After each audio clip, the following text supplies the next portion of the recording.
Hello, Marc Thomas here from Marc Thomas Creations, and this video will show you how to make one of my Boleros. Now, I've already started this one. To figure out how I do the cast on and the figure 8 stitch, you can check out one of my other videos that I've already posted. I'll put the link in the description. Please make sure that you like and subscribe. So for this, what you're going to need is you're going to need this loom right here. Mine's yellow.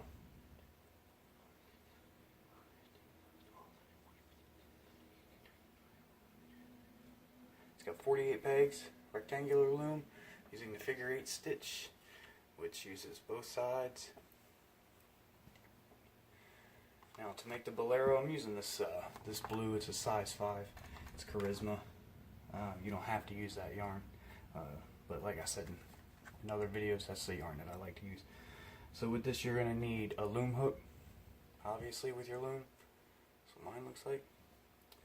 A needle, a pair of scissors, and a crochet hook. Alright, so the figure 8 stitch, like I said, I've already started. I've only got one more row, and then I'm going to do the cast off. So I'm real quick show you how to show you the figure 8 on this loom.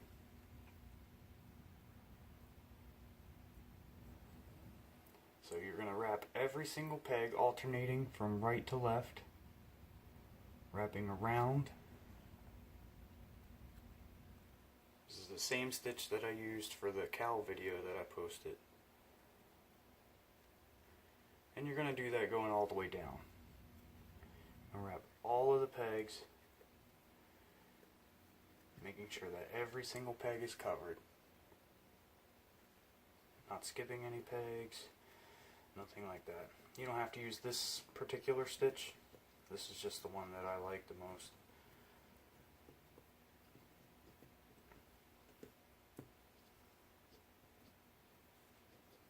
And then anchor off on the end.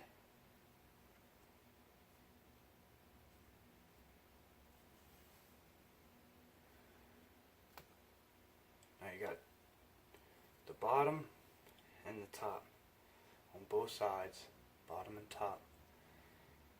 You're going to take your loom hook and you're going to start knitting the yarn over.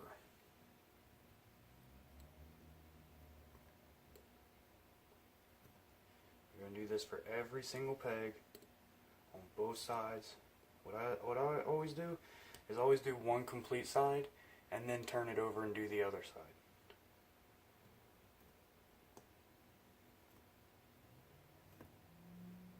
So I'm going to stitch these, I'm going to knit all these over, and that's going to give us about roughly 22.5 inches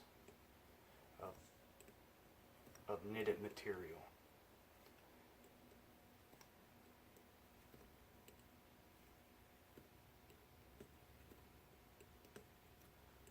All the way. Last one. Turn it over and do this side.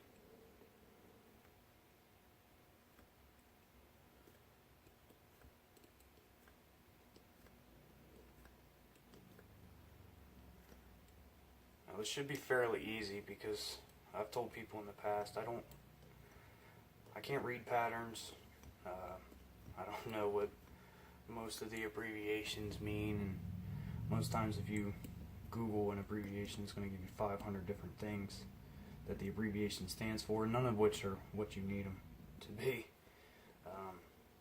What I do is I see an item and determine on how to convert that into putting it on a loom and making it myself.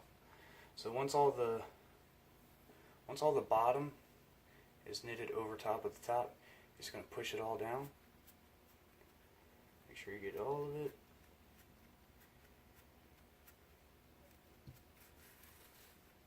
All down. And now you're going to do your cast off.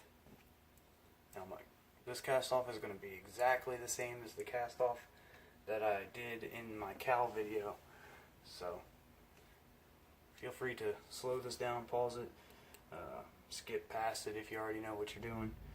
There's a lot more experienced loomers out there than me. So what I'm doing is I'm taking the opposite end. So this is where my working yarn is, that is anchored off.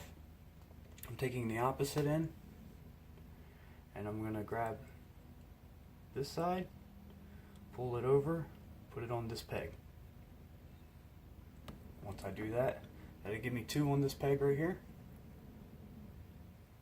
Just like that, 1, 2. I'm going to take the top one that I just put on there, pull it, hold it down with my finger, grab the bottom one, which will pull that top one pretty tight, and then I'm going to pull it over to the opposite peg yet again, crossing over and going over here, and then just pulling this one off. So this is the yarn over cast off, and this is generally the one that I use for the majority of my projects. You're just going to do that all the way. So grab the bottom one, pull it through the top one, pull it over to the opposite peg, put it on top, pull this one off. Turn it over, same thing, top one, move it, hold it down, grab the bottom one, pull it through the top, pull it nice and tight, and then I'm going to pull it over here and put it on this peg, and then just pull this one off. Alright, I'm going to go ahead and continue all the way down until I get to the last peg. I'll show you how I do the slip knot, and then we'll be off of the loom and ready to continue with the Bolero. Okay, I've gone ahead and I've casted off all of these pegs, with the exception of the last 2 pegs. So I'm just going to continue doing the same thing that I just showed you. Pulling the bottom one through the top one, pulling it off, putting it on the alternate peg, pulling this off. And then the last one, same thing. Pulling the top, getting it out of the way, pulling the bottom through the top. Now this is going to be my very last one, just like that. So with that, take the anchoring off while still holding it because I don't want it to all unravel. Pull it a little bit tight, grab my scissors, cut the yarn, I'm not going to need it. Now that gives me a tail and a loop still on my loom. Now I grab the loop, I open it up,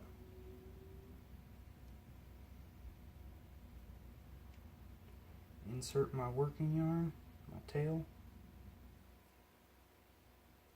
through the bottom, and pull it up, get it tight, still on the peg, pull it off the peg while pulling it tight. And that's going to make a slip knot on the end, and we're off the loom. Now you have roughly 22.5 inches of knitted material to make the Bolero. Now the way the Bolero works is this all goes along the back of the person that's wearing it. This is for a small person. My wife's pretty tiny, so like I said, it's 22.5 inches. I would just measure the person's back, you know, or if you do enough of these, then you'll know ish how long that it needs to be to fit that person. If they're a larger individual, obviously it needs to be longer. If they're a child, obviously it's going to be shorter. So the basic concept of this is it's a flat panel piece, and the way the Bolero works is this is your back, and these edges of the rectangle are where the arms are to be inserted. And the way that works is you just take these 2 ends and bring them together like that, and it makes a loop. That loop is where the arm goes. So this is the back, their arm goes in this way, just like that. So in order to do that, all I'm going to do is I'm going to stitch these 2 together on both sides. I'm going to do that with my sewing needle and some yarn. I'm going to use the same color as the actual piece. I'm actually going to do an edge, a border around it in a separate color. That's what I need my crochet hook for. But for this, all you need is a needle, some yarn, same color. Should be fairly simple. Pull my yarn through. Now these two edges meet up like this. So I'm going to insert my needle through that very first chain. You can see that. Through that very first chain of this one. And the very first chain of this one. Just like that. And I'm going to stitch them together.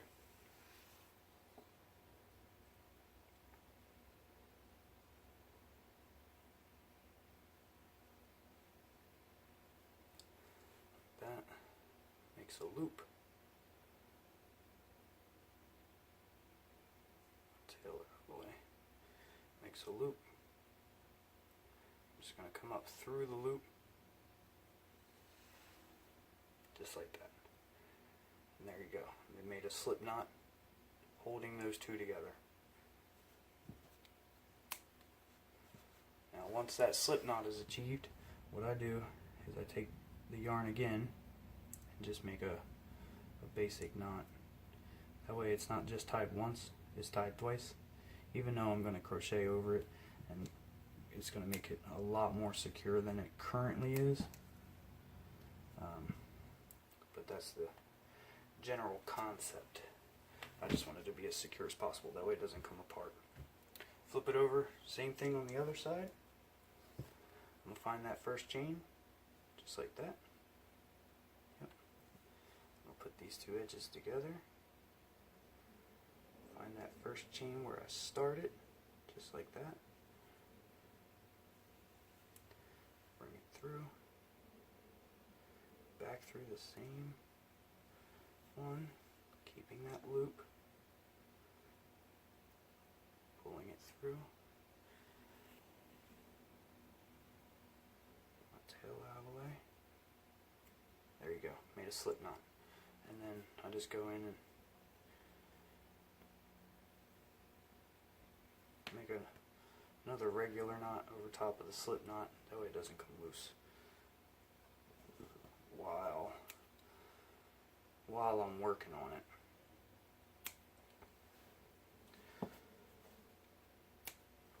So this is the basic shape of a bolero, just like that. This is the back. These are the armholes. So they slide it in just like this. And then this goes over their back and their other arm goes through the other hole. You get the concept. I'm not going to put it on, but you get the concept. So next, I'm going to show you how to do a crocheted edge along the inside, and then also along the outside of where the arms would go, or the sleeves of the bolero. So I'll show you how to do that, and I'll use a contrasting color, that way you can actually see.